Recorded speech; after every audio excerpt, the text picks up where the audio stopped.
Jason, wonderful to have you here, buddy. And we have the great Joel Weldon, as always, here on the podcast with us. And welcome, ultimate viewers, to an awesome episode. Now, Jason, you are super interesting to me because all of us entrepreneurs and all of us humans, whether you're a stay-at-home mom or you're building a big business or a small business or anything you're doing in life, there's stress that comes with finding achievement. And you, my friend, are 51 years old and you look like you're 25 years old. So you must be doing some health things right. And I see the big things you're doing right in health is especially mental training and emotional training and the way you deal with stress. And I don't care if you're Elon Musk or you're living under a bridge, you could have a better life by dealing with stress better. So that's what I want to talk to you about today, is how to have the amazing success you've had and do it with tranquility. Well, hey, so good to be here, Robbie and Joel. Thank you for having me on your podcast. Well, and let's start with this. Let's start with, it's like, this is your head, and this is your head on thoughts. And if you're an entrepreneur, this is your very, very turbid and crazy. So what happens is if we make this snow globe still, after a period of time, the turbidity settles, and then we have more clarity. And so a lot of it's like this in here just becomes turbid and crazy. It's estimated we have 50,000 to 80,000 thoughts a day, and 99% of them are the same thoughts we had yesterday. So when you learn to drop the turbidity and basically come into the now, come into the moment, and come into this moment, it's a very, very powerful process. It doesn't change like your situation. Like the situation is the situation, and stress is just your reaction to the situation. Like, for example, if I say, I'll ask a group sometimes, is a car accident an emotional experience? And most people will say yes to it, like right off, well, of course a car accident is an emotional experience. Well, a car accident is two pieces of metal hitting each other at a certain velocity. Your reaction to it may be emotional, may not be emotional. Like, for example, since we started this podcast, there was a car accident somewhere. Is that emotional? Well, no, probably not. And so it has more to do with your response as opposed to the actual situation that's going on. And how do you, Mr. Successful and Joel, you have had a life that you've achieved great success, and you've done it with incredible family ties and connections, and you haven't overworked yourself. And now at almost 80 years old, you have the schedule of most 25-year-old entrepreneurs, and you do it with great energy, and you do it with a low amount of stress, and nothing seems to really fade you, And so how do you deal with that same type of handling of life and success and management of staying in that tranquil path? Well, trying to hang around with Jason Campbell is one way. It's tranquility. And Jason, welcome to this podcast. But I think one of the basic principles is control the controllables. That I learned early on that there are certain things you can't do anything about. And if you can't do anything about them, don't worry about them, because you can't do anything about it. And that simple little thought really is the basis of that. And then in meeting people like Jason a number of years ago, when we started working together and me helping him with his speaking, learning about how important it is to live a stress-free life. And I think you picked that up since you haven't known Jason as long as I have. The first thing people notice about him is his tranquility, that he doesn't get upset about things. And he has a method that you can use as you participate in this podcast to help you be the same way. So my method is simply knowing the difference between what you can control and what you can't control.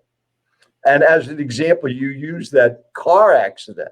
If you were in a car accident and it's over, there's nothing you can do to stop it. It's already happened. Now, what are you going to do about it? That's the difference. So, Jason, I think your example, and we mentioned about being 51. I mean, I've got socks older than that, but still, at 51, you are like a 20 some odd year old.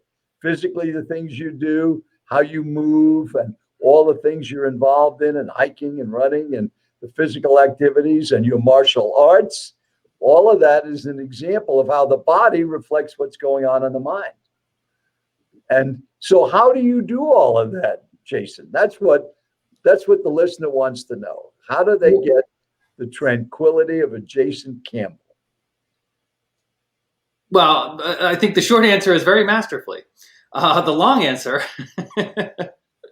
is it's a process. And for a listener that doesn't know, Joel has been one of my secret weapons over the last, I think 4 years or so. Joel is a master of presentations and a master of speaking.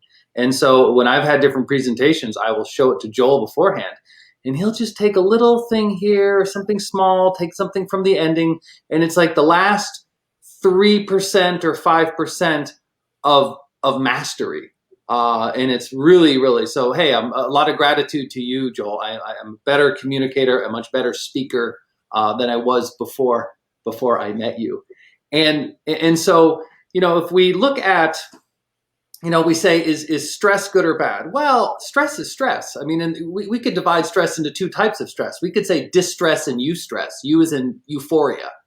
And you need stress to do everything. You need stress to stand up and walk.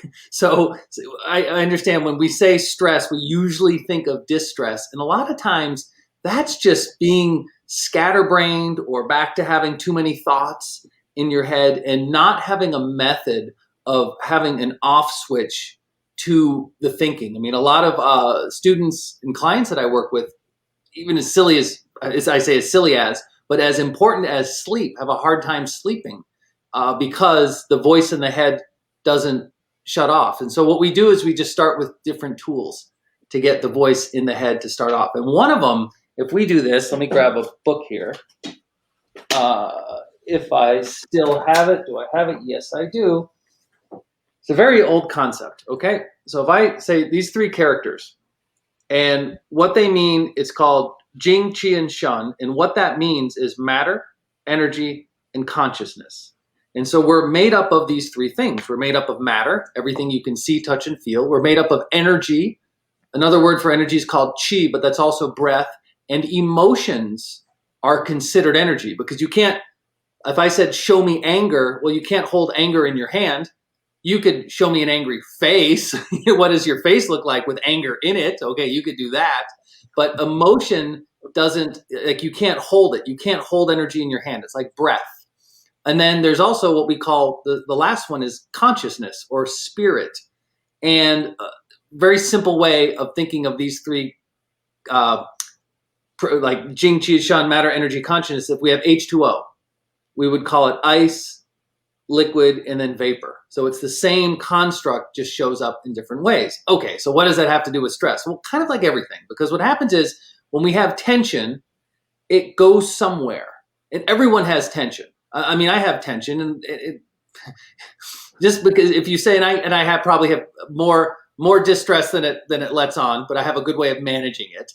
And a lot of times your plans don't go as you planned. Actually, how many times does your day go exactly as planned? Probably more not than it does. And so, okay, what's your reaction to when things don't go as planned?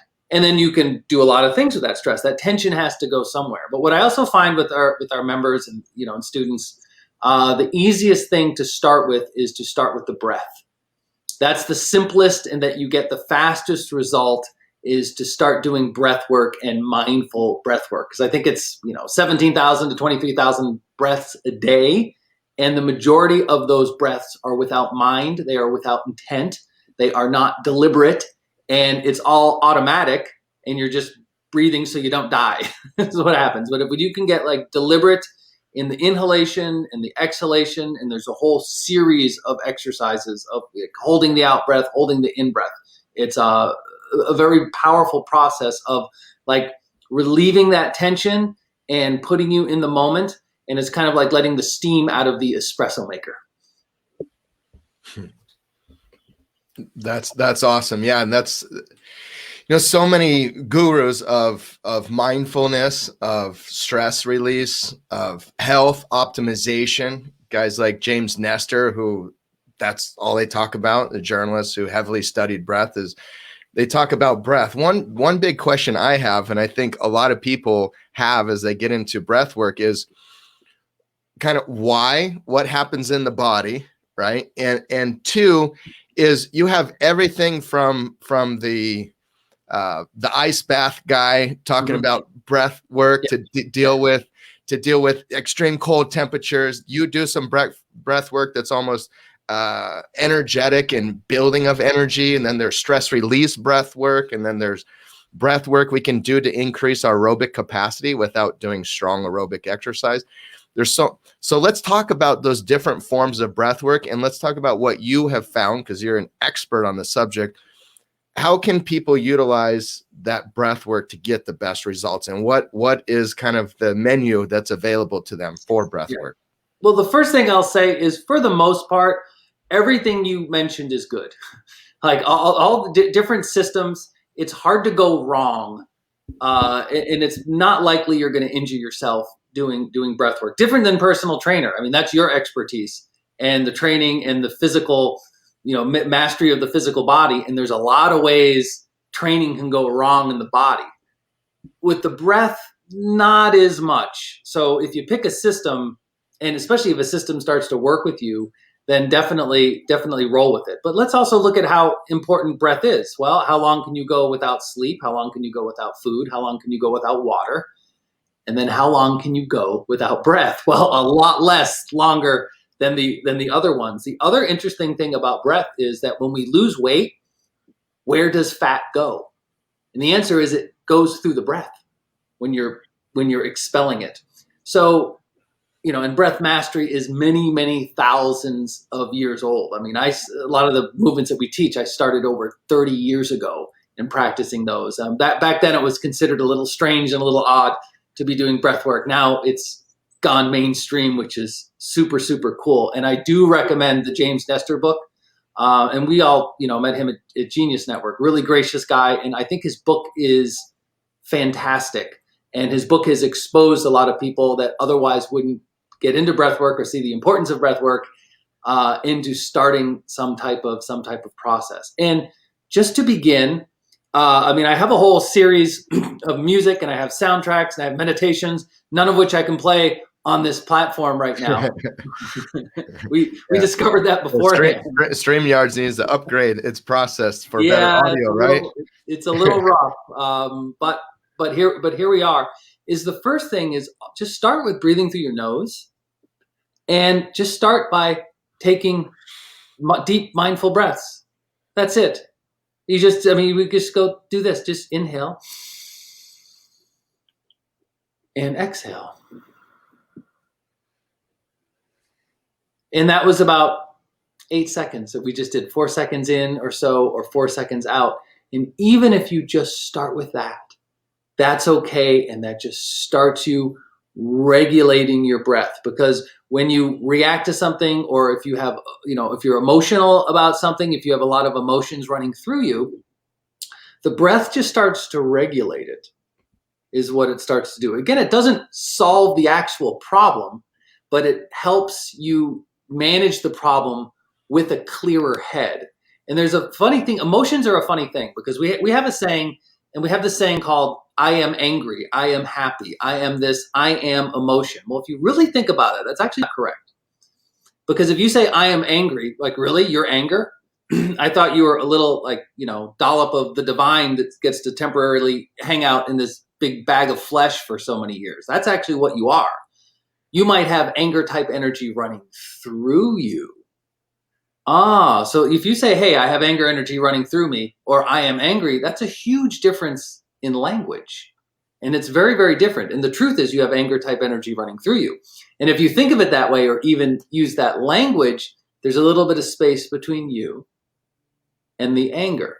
See, I was taught many years ago that this is not my shirt, it's the shirt I wear. This is not my house. This is the house I live in. Now, I'm not talking legal viewpoint. I'm talking spiritual viewpoint. Spiritual viewpoint, I mean, legal viewpoint, sure, it's my shirt, it's my house and all that stuff. But at some point, me and this shirt, me and the house part. So you don't think of it as I own or I am. It's no, this is the shirt I use. This is the house I live in. I have anger type energy running through me, or even I have happy energy running through me, whatever it is. And it's like that little dollop of space just helps you manage it. It also helps you feel it, because once the energy is in you, it's useless to say, well, you shouldn't be angry about this. Why are you angry? You need to rise above this. You shouldn't feel this way. Well, that's not helpful at all, because it's kind of like you jump off the cliff and then you say, well, you shouldn't have jumped. It doesn't matter. Once you jump, it's like, let's build a parachute. Okay. That's what you need to focus on. Right. And so with the emotion, it's the same way. And then when you have that little dollop of space between you and the emotion, it just helps you stay level, and you still feel it. So it's not that you don't feel it, or it's not that you don't have emotion. I have all these emotions running through me. If you actually get into Oriental medicine, the emotions hang out in different parts of the body. Anger hangs out in the liver, fear hangs out in the kidney, shock hangs out in the heart, worry hangs out in the stomach and spleen, and grief hangs out in the lungs. And so it's actually because they're just vibrational frequencies, all the energies, and we're big bags of vibrational frequencies. So, most people who are there do all this energy work and breath work and are kind of the very yin, right? They're not looking for more like your average entrepreneur, average successful entrepreneur, right? So my question for you is, where does your drive, because you've done a lot. I mean, you've owned a large wellness clinic, right? I think it was one of the most successful ones in Arizona. If you could expound on that a little bit, and other things that you've done in success briefly, but then you also have this extreme calm ability to deal with stress and all of these things. And you're not a guy who I think of as you're always trying to look for more, but yet you get the results of more. So how do you achieve that? So there's a few things here. There's one of the things I like to teach entrepreneurs is to find your happy enough number. Like, what's enough? You don't need to put everything in your pocket. So there's a number that's enough. And a lot of the entrepreneurs, I have more. If I have one, I want two. Oh, I have two, I want four. I have four, I want eight. And it doesn't matter. It's just I want more. And things are okay. Have a lot of things. But make sure that you own your things and that your things don't own you. And so when you reach your, whatever your enough is, your happy enough number, well, then if you make more and if you do more, that's okay. And if you don't, well, guess what? That's okay too. And so a lot of it is have that clear, and it's a number, it's a setup. And for every entrepreneur, that's a different number, and it's a different setup. And so just find that and find whatever works for you so that you have that target. And then that's what you're building for, because it's hard to hit a moving target, and more is a moving target, where I always want more. So I think that's the first thing. And then when you hit that, and when you have your enough, and what is enough, and it's your happy enough number. I remember, I think it was my first meeting in Genius Network, and Joel, you were there. This was years ago. And I forget who even said this. It might've been Joe, who said, live like an artist with a $50,000 a month trust fund. And I really like that. The good news is you don't need $50,000 a month to have a great life. That's a little excessive there. I mean, if you have it, great, but find what is your, what's your number that you can, if live like an artist, if that reference works for you, great. If you need a different reference for that, do whatever works with you, works for you. But just make sure that you own it and it doesn't own you. And then when you do projects, see if you can find projects that are inspiring projects. I have criteria for even any of the things that I score. I'm writing music for a lot of different apps and a lot of different groups right now. And I have a criteria. And the first criteria, there's a bunch of them, I guess, in random order. One, I obviously have to really like the people, and it has to be an inspiring project that helps people. And the second one, it has to be something that's never been done before. So I'm not interested in, writing in a style or doing something with the music that's already been done. I'm interested in just doing something very, very new and very, very creative. Well, that is part of my criteria that keeps me inspired. And it just keeps me enjoying what I'm doing. So I heard you say that you let your internal drivers push you forward. That's what I really heard. You're not trying to, oh, I should do that thing because that'll make me more of myself. Now, what you're doing is, or going after ego, or I think I should do this because of hierarchical positioning as a human. You're thinking about it as, this is what's great and passionate about me, and I'm going to manifest that into the world. That's one thing I really heard you say. Yeah, and ego is also a funny thing, because it's easy to think, oh, ego is so bad, and don't let your ego, get in the way, and that's all ego. Well, ego is neither good nor bad. Ego is ego, and ego does great things. It gets you to do things, and it can push you, and we have this little identity with our ego.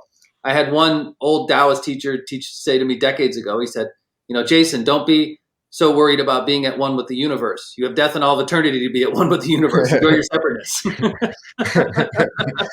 And that's part of the ego.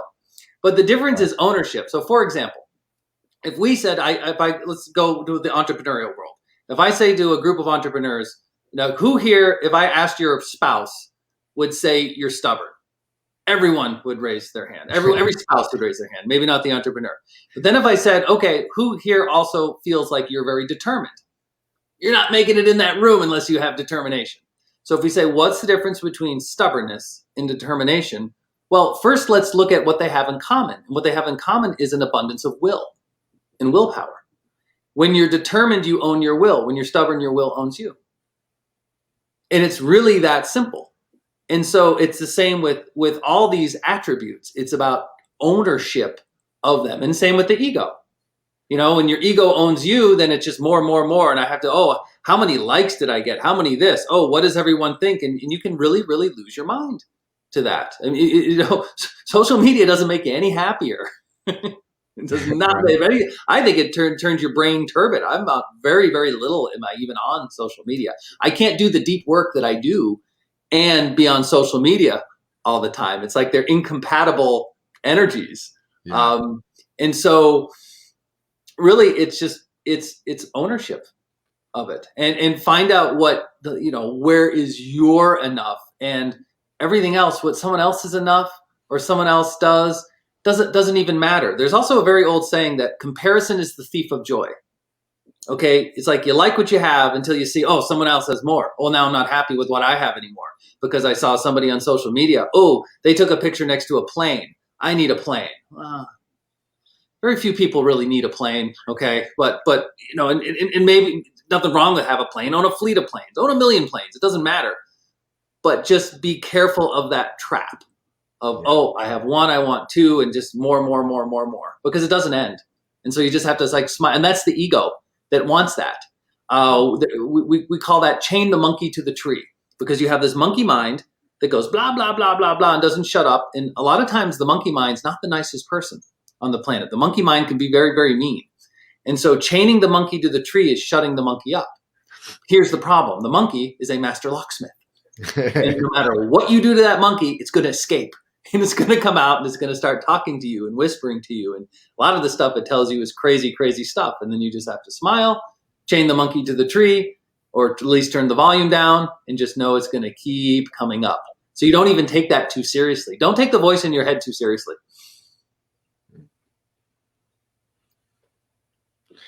Yeah, this big thing that I've found in this subject that works well is basically this statement. If your measurement of success is outside of yourself, then you'll never be enough. If your measurement of success is outside of yourself, then you'll never be enough. So if you must measure from the inside and then project that outward. So if, the way people look at you, if you're fit enough, if you're wealthy enough, if you're whatever enough, then you'll never actually be enough if you look at those things. But when you look at it from self-love, self-respect, and then a universal connection with others, then you'll have a much better mindset and much less stress. So how do you look at that, Jason? Well, here's a funny thing. It's if we go back even to emotions. See, if you're happy all the time, you're never happy. If everything was blue, it would no longer be blue. In order for blue to exist, you need contrast. You need something else. In order for happy to exist, you need something else. You need its opposite. And whatever the opposite we could use, we could say sad, or whatever word we want to use is the opposite. And so actually, you need a little yin yang energy of your emotions. You need a little bit of dark, and that to actually fuel this. And so, sometimes, you feel good, you got good mojo running through you, you're happy, or sometimes maybe a little bit down, you don't have that. The question is when you are down, in this context, how quickly can you get out of it? And it's not that, I'm never going to feel down. I'm never going to feel angry. I'm never going to feel sad. I'm never going to not want to be motivated. I'm never going to want to say, screw it, I'm done. I don't want to do any of this stuff anymore. Why am I doing this? No, there's a really good chance you'll have that. Actually, for most of our listeners, there's a really good chance you'll experience that by the end of today. That's going to happen, and you're going to have that experience. And so the mastery is how, when you go there, how quickly can you get out of it? And there's tools to do it. A lot of times it's breath and something physical. It's amazing just doing something with the body, going to, do some training on your program, Robbie. Go do an hour with you. It'll pop you out of any crazy thoughts, because just doing something and just getting into your body or getting into your breath. It's easier to do it that way than to like meditate that away. Like to get really still, it's just harder. You mentioned earlier when you were giving us that example of just taking in a deep breath, that it was about 4 seconds in and 4 seconds out. How about talking about frequency, and why is that important? I've heard you talk about that before, and it's fascinating. You mean vibrational frequency? Well, or frequency, how often you do it? How the seconds on the breath, as an example. Because you said that was about 4 seconds in and 4 seconds out. Why is that important in breathing? Well, it's okay. So the short answer to that is when you can do it timed and regular. That's very important. Actually, I have 9 albums that I did that are all 1 beat per second, and there's a bell every 4 seconds to breathe in, and then you breathe out, and the songs are all 5 minutes. So there's a whole series of music I wrote for that you just slowly breathe in and slowly breathe out. And then when you get comfortable with that, you go to 8 seconds. When you go comfortable with that, you can do 12 seconds and then 16 seconds. And you're slowly doing that, because when you regulate the breath, that starts to calm the nervous system. Because let's think about the opposite. When someone is panicking or stressed, usually it's like short chest breaths as opposed to deep lower abdominal breathing. So if you can do the 4 seconds now, that's the short answer. I guess the flyover to the long answer to that is then there's a lot of variations where you breathe in for 4 seconds and breathe out for 8 seconds. Now you're usually purging toxins and purging emotion. Breathe in for 4 seconds, breathe out for 12 seconds. Aha. Or then you can breathe in for 8 seconds, breathe out for 4 seconds this way. You can do that. When you do that, generally you're putting more energy into your body. So if you need to like expel, you breathe out for longer than when you breathe in. If you need to put in energy, you breathe in longer than you breathe out.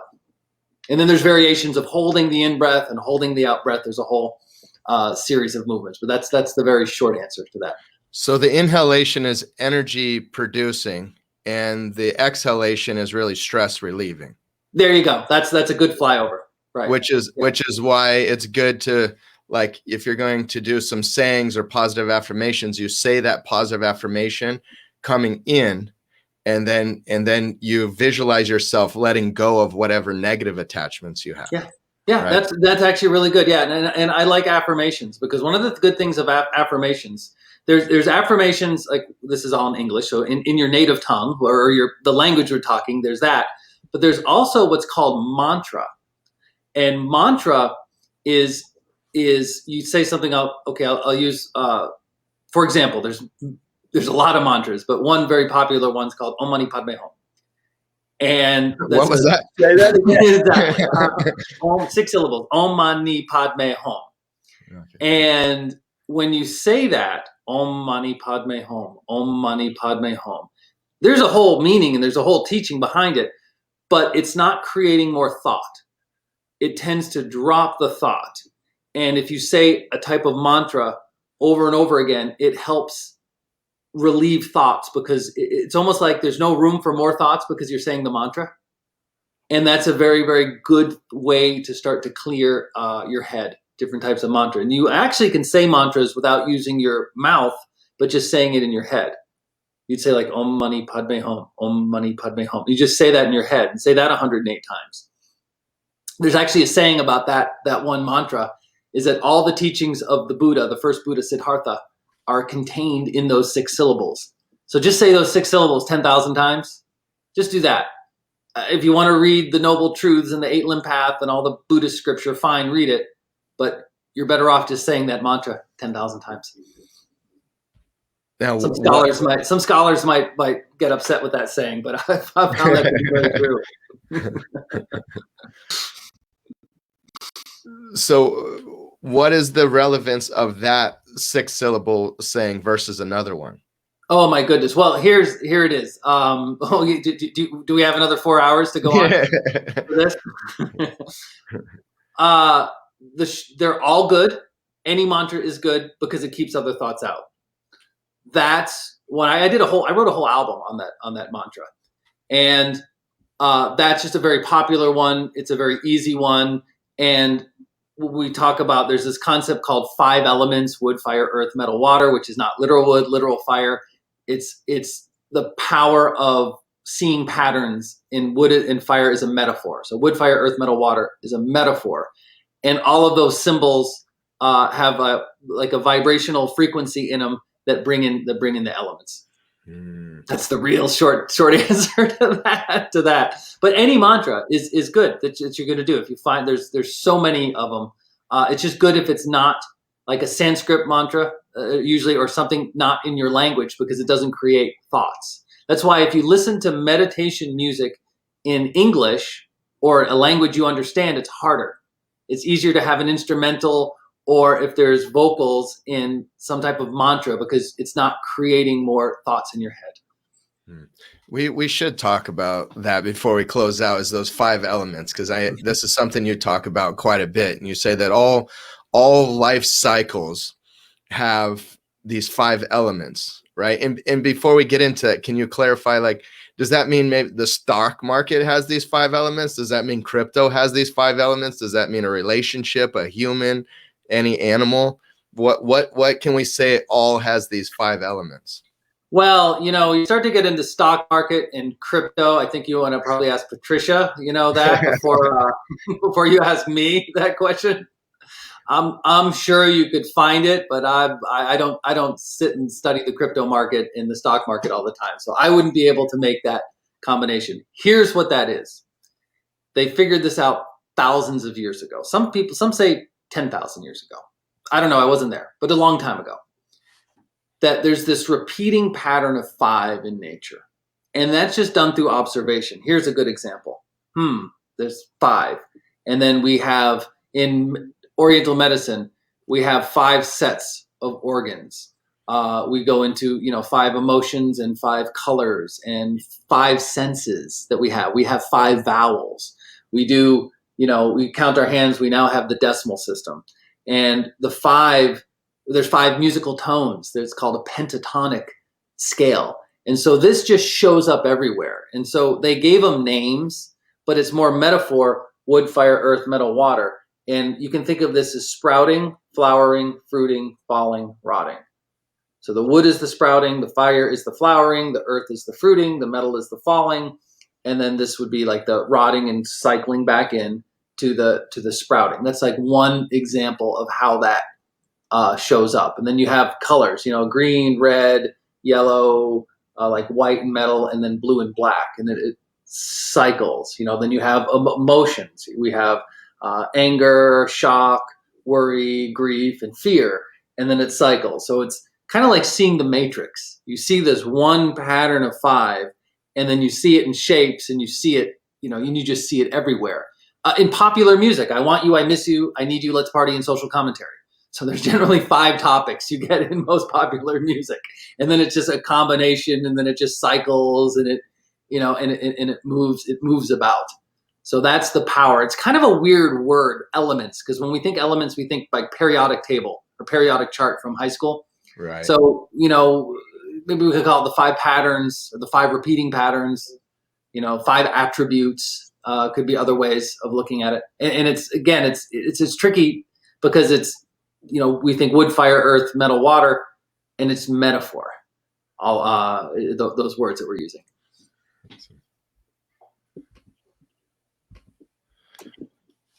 What say you, Joel? Well, I'm thinking of those 5 words. What was the interpretation of those again? Of wood and Sprouting. Sprouting. And what Fire does that mean? Is that where you begin everything? Yes, that's the beginning. The beginning. Yeah. Okay. That's and green. And then fire. Flowering. Fire is flowering. Yes. Not destroying. Interesting. And earth. Fruiting. So what is the difference between flowering and fruiting? Well, it's the next step in the cycle. Because if we also go into like all these 5, again, it's metaphor for a repeating pattern. Because we could call, fruiting is usually also the sweet. Earth element is considered sweet in the taste. And that goes into the metal, which is the fall. If we look at it as season, we'd have springtime, early summer, late summer, autumn, and winter would be the 5. So what is metal? Metal would be like falling, cutting, like a sword, and something cuts is a metaphor. And it would be the fall, autumn. This is also crisp, the autumn. That's sharp, kind of metallic, metally. And then the water as last. That would be rotting, just going back into the earth. Could that be dying? Yeah. Oh, yeah, absolutely. Well, if we look at life cycle, if we think 108 years, okay. But if we just think of that as the pattern, the wood phase of life would be the springtime of your life is generally considered age 0 to 8, and that's when everything is new. A 4-year-old, you come back a month later, they look different and they know different things. So everything is like just new. It's sprouting. It's like new. It's green. It's new plant life. It grows very, very fast. Then you have the fire phase of life. The other 4 phases are 25 years. Is 8 to 33. And 8 to 33, that's like your early summer of life. And that's look at me, what I'm going to be. That's when you're having kind of the potential. And again, it's not 33 in the date. It's a season change. And season's not a day. It's a gradual arc of season. Then you have the third one. We call that earth or late summer. That's 33 to 58. That's where you are, young man, right? That's where I am, yes. And that's the earth. And that's, again, a 25-year phase. And a lot of that is, you do a lot of your life's work. A lot of it, at least it gets started in that phase. And again, everyone's a little different. So this is really, really broad stroke here. And then the metal is the fall, age 58 to 83. And that's where you are, Joel. Yeah. And that's the metal element. That's the harvest. And then a lot of that is you kind of get what it's like the reap what you sowed in the previous season. Like the seeds you planted in the earth phase or what you get in the metal phase in the autumn. And then 83, we call it 83 to 108 begins the water phase. And the water is, preparation for death and all of eternity. And what happens after, again, whatever the age is going to be, but it's that season, it's that cycle in that season. So it's with one lesson learning 10,000. If you saw the movie The Matrix, it's kind of like seeing the Matrix. And you start seeing things as you have mastery over just this concept. You start seeing things in like, what's this repeating pattern? Because in musical tones, there's the repeating pattern. In medicine, emotions, colors. What do you think happens after death? Let's throw a real question at Jason. So the question, what? 108. Okay, so the question is, what happens when you die? Yeah, what do you think? The people that love you get really sad. Great answer. And what happens to you? Well, I'll give a few answers. The first answer is I don't know because I'm not dead yet. Okay. The second answer to that, a lot of it is, a lot of this has to do with what you believe. And, what you believe is going to happen, there's a part of that. But if you think of this, okay, a little, it's like we have this little dollop of the eternal I am. It's like, think of an ocean. I take the drop out of the ocean. Well, we're a drop out of this ocean. And then we get in this body. We get issued a body. It's not even your body. It's the body you use, because at some point you give it back. And then when the body goes away, then the question is, what happens to the dollop? What happens to the little dollop of consciousness? And well, okay, does it go back? Maybe it goes back into another body. Maybe it goes back into another life form. Maybe it just goes back into the ocean. Well, I know Robbie knows that he's a Roman centurion in a past life, right, Robbie? Yep, probably. Stephen Ringelstein? Yeah. Stephen Ringelstein told me, I was some gladiator type of person in a past life. Yep. I thought you were that in this life. Yeah, I would say the same thing. You haven't changed much, yes. Now, I think a helmet could look good on you, like a Roman helmet. I think it'd be very, very fitting. Like if you were sitting there in full Roman attire with your cape and your helmet, I wouldn't bat an eyelash. It would be very fitting for you. Well, it was interesting listening to your perception about what happens when you die, because as you're listening to this podcast, you're not making this alive. You're not gonna get out of this experience alive. However, we don't really know for 100% certainty what happens. So since my philosophy I mentioned earlier, control the controllables, since you can't control what happens when you're dead, then we got to focus on what happens when we're alive, because that's the thing you can control. And that's your breathing, that's your health, that's your food intake, that's your exercise. And that's why this Ultimate You podcast is about these things, to help you be the best you can be while you're here, because that's the only thing we know. You are here now. You've got a body. And how good of shape is that body? What about your mind? What are you doing to keep improving your use of that mind? And then, as Jason is giving us, and how do you go through this experience enjoying the journey by being stress-free and more tranquil and in the moment? And I think you gave us so many great things. And one of the things I really liked best was the one that I wrote, which was find out you're happy with enough. What is your happy enough number? And think about that. And that's one thing that I've always done with our family, because Robbie mentioned that early on, is we decided that we would do as much business as we needed. And that was enough.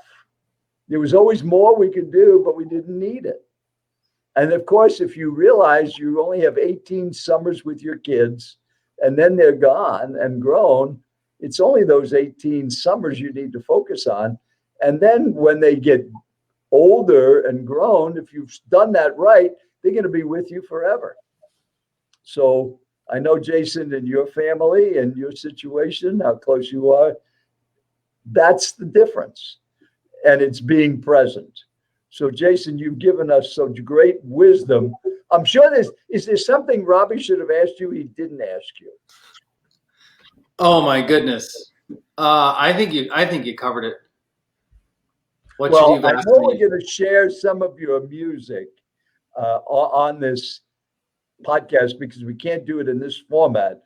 And why don't you tell us a little bit about what they're going to hear? Well, I have a few different brands of music that I do. One is called Zen Piano, And in Zen Piano, the teaching is that the space in the music creates space in your head. And so if you listen deeply, I mean, you can use Zen Piano a few different ways. You can just put it on the background while you're doing other things. A lot of people use it that way, and it just helps creativity. It also helps put a little bit of space in your head. Or you can get into it. You put on some headphones and you listen. You really listen, and don't listen to the notes. See if you can listen to the space in between the notes. And when you do that, your head goes from this, and turbidity starts to drop. And so like deep listening, we didn't really talk about that much, but deep listening is another way that you can go from here to here, because everyone responds to music a little bit differently. And the ears are a funny thing. The ears are connected to the kidneys. The ears are the first sense that grows in the womb. The first thing you hear is your mom's heartbeat. And the ears have a sense that they're hard to close. You can close your eyes, you can close your nose, you can close your mouth. It's very hard to close your ears. And there's this like range of 20 hertz to 20,000 hertz of hertz, meaning a vibration per second, that we perceive as sound. And everyone has some type of music, some sounds that you felt emotional, or makes you feel good, or makes you feel sad, or made you cry, or gives you chills. And so it's a very funny thing, how we perceive this like little range of frequency. And so that's the Zen piano you listen to create more space in the head. And it's kind of like the old saying, when a tree falls in the forest, does it create a sound? And I remember as a kid, that was like, oh, does it create a sound? Yes, no, we go back and forth. Well, the answer is actually kind of obvious. The answer is no, it doesn't create a sound. It creates a wave. It moves air. It only creates a sound if there is someone to perceive it, or a surrogate, like a recording machine. Then it does. It translates that wave, and then we hear it and we perceive it as a sound. You start going over 20,000 frequencies, 20,000 beats per second, we can't hear it. But a dog whistle is, 30,000 to 40,000. So if you do something that high, we can't hear it as sound, but a dog will in different animals. And elephants can hear lower than 20 hertz. I mean, so there's this whole range of vibration. We just perceive this little set of it as sound, and then that can create all types of emotion. It's really a funny concept. It's a beautiful concept, and everyone's a little bit different. And so that's the Zen piano. What's the second one that we're going to hear? Oh, well, if we want to do more, you know what I could play for you? I could play for you something really cool. It's not even released yet. I could give you, it's called New Opera. And okay. Yeah, what we did there is I flipped opera on its head. And because traditionally opera is an external drama that expands. And so I said, okay, what if we looked at your internal drama, and instead of expanding it, let's dissolve it. And let's dissolve it with deep listening. And so in the new opera, and it comes out, I think, later this year. It'll actually be out. Our listeners here can get a sneak peek of it. But if you listen to that, and again, deep listening, if you can, listen with headphones.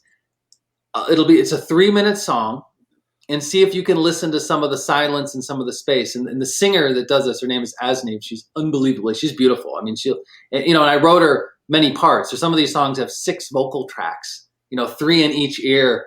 Just these beautiful, beautiful melodies. She's really, really spectacular. And then traditionally opera is very, very long, right? It's 2-3 hours. I mean, some of them are even longer. No, I made these songs 3 minutes, each of these songs. So it's like everything was flipped. And she's one of my opinion, but one of the best opera singers on the planet that I got to sing this. And so that's a real fun one. I can include one of those in the once you edit the podcast after we're done with the live. How about we give them a third one? My goodness. Okay, so I'll give it a third one, and I'd love to see. I could go on all day about this, talking about. No. Short and snappy. Number 3 is what? Number 3 would be what I referenced. Opera. Yeah, what I referenced earlier. It's a song that has a bell every 4 seconds, and that you breathe in when you hear the bell, and that you breathe out when you hear it again. And so you do it to regulate your breath. And in those albums, there's an element teaching. There's wood, fire, earth, metal, water. in all of that. And it's, the wood music sprouts, the fire goes up and disperses, the earth is sweet, the metal goes down and splits, and the water flows, and all of that. So I'll pick one song for you for that. So wow, three different pieces of music here. 3 different steps. It's like a smorgasbord of great information. So yeah, we can list all those when this gets edited. We can put that at the end. And